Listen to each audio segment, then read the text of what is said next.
Welcome to a new deep dive. Today, we're pulling back the curtain on the income statement. That report card for a company's financial health. But what if I told you it's maybe less like a clear photograph and more like a painting, full of insights, yes, but also hidden details, things left out that can really change how you see things. If you're looking to truly get how companies measure their health, predict performance, well, this deep dive is for you. We'll explore its purpose, its usefulness, and yeah, some really crucial limitations. Before we really jump in, just a quick reminder.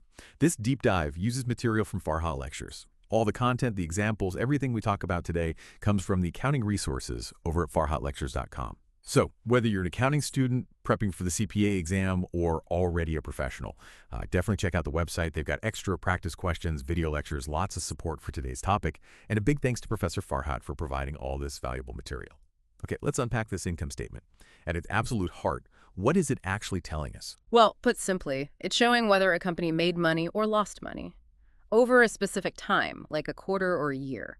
It's really about economic performance. Economic performance. Yeah, okay. So digging a bit deeper there, what are the main components? You've got revenues, that's the money coming in from the main business, selling goods or services. Then you have expenses, the costs of actually running that business. And the basic idea is more revenue than expenses means profit. Exactly. Profit or net income. If expenses are higher, it's a net loss. Simple as that on the surface. We should also mention there are other things like gains and losses too. We can dig into those and, other deep dives, but they also factor in. Right, okay. So here's where it gets really interesting for me. You look at it, and it's all past information, right? Stuff that already happened. Yeah. How does that help predict the future? That's a great question, and it's key. While it is backward-looking, the income statement is probably the most vital tool we have for predicting future performance. How so? Give us an example. Okay, imagine a company's revenue has grown pretty steadily, say 5% every year for the last 10 years. If nothing major changes in its market or strategy, you could reasonably predict, or at least start with a baseline prediction, of similar growth next year. It gives you a trend line. So past trends suggest future possibilities. Who's using this information most critically? Investors and creditors, primarily. They pore over these past income statements. Why? To gauge the risk, the uncertainty surrounding the company's future cash flows. Ah, the cash flow connection. Because profit isn't always cash in the bank, right? Precisely. But ideally, consistent profit should eventually translate into cash. So the income statement helps project that potential. It helps them decide, is this company likely to generate cash to pay dividends or repay loans? Okay, so it's incredibly useful, clearly. But, like you hinted, no single financial statement tells the whole story. What are some of the big limitations we need to be aware of? The blind spots. Right, this is crucial. What isn't captured? That's the question. The income statement doesn't actually reflect all the items that affect a company's performance or value. Like what, for instance? Well, think about unrealized gains or losses. Let's say a company holds stock in another firm, and that stock price goes way up. Until they actually sell that stock, that gain isn't realized. It typically won't show up in net income. So the company is richer on paper, but it doesn't hit the bottom line reported profit. Not necessarily in net income, no. Some of those changes might appear elsewhere, maybe in something called other comprehensive income, which is part of equity on the balance sheet, but it bypasses the main income calculation for the period. Interesting. What else is missing or potentially misleading? Asset valuation is another big one. Think about property, plant, and equipment buildings, machinery. They're usually recorded on the books at what the company originally paid for them minus depreciation, not their current market value. So a building bought decades ago could be worth a fortune now, but the income statement doesn't reflect that value, and the balance sheet might show a very low number. Exactly. The difference can be huge, especially with real estate. It means the company's true economic position might be understated. And what about things you can't even touch? Intangibles. Yes. A company's amazing reputation, its loyal customer base, a brilliant research team, these things absolutely drive revenue and profit, but they aren't assets listed on the balance sheet in the traditional sense, and their value isn't quantified on the income statement, even though they're critical to performance. Wow. So two companies could report the same profit, but one has this huge hidden value in its brand or patents that the other doesn't. Precisely. That's a major limitation, especially today when so much value is tied up in intellectual property and brand equity. Okay, another limitation you mentioned is about different accounting methods. How does that muddy the waters? Ah, yes.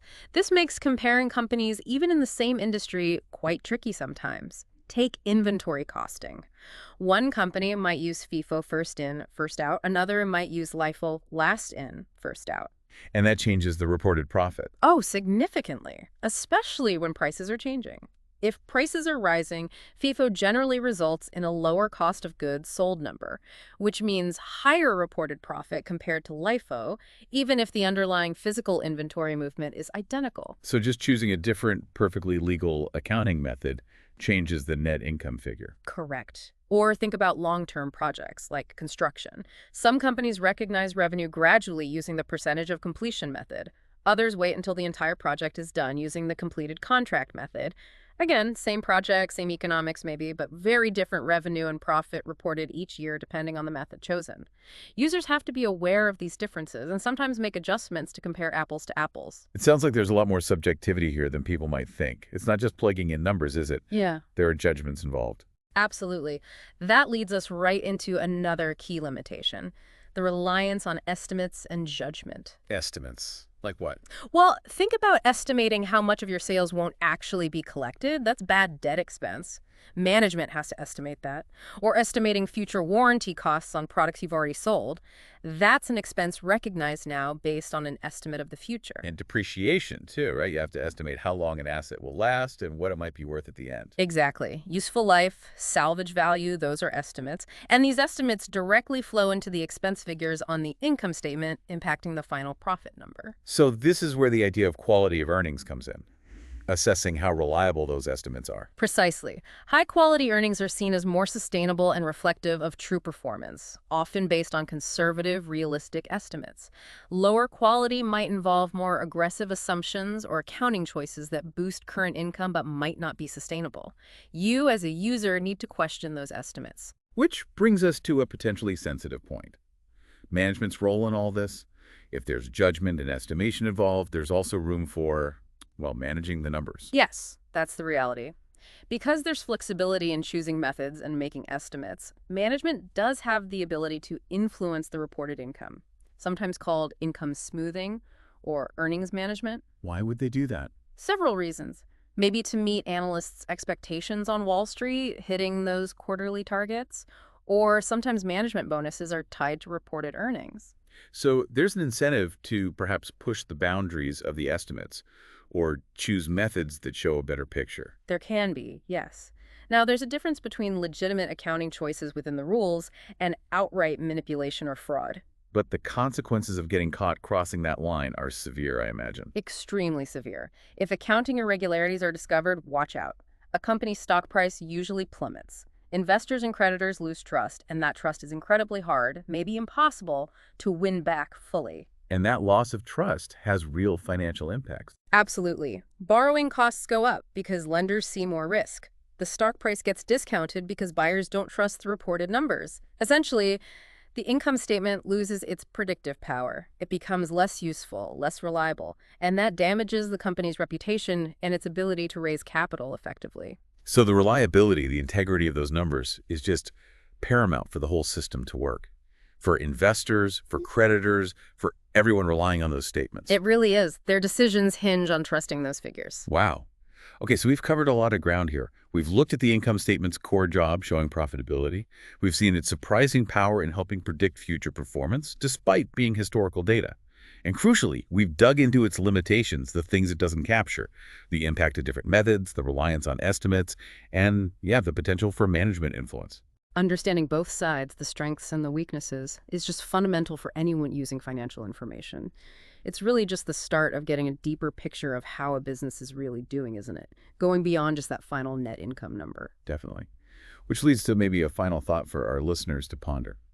Given everything we've discussed, the subjectivity in estimates, the different accounting choices, the potential incentives for management to manage earnings, what does that mean for us?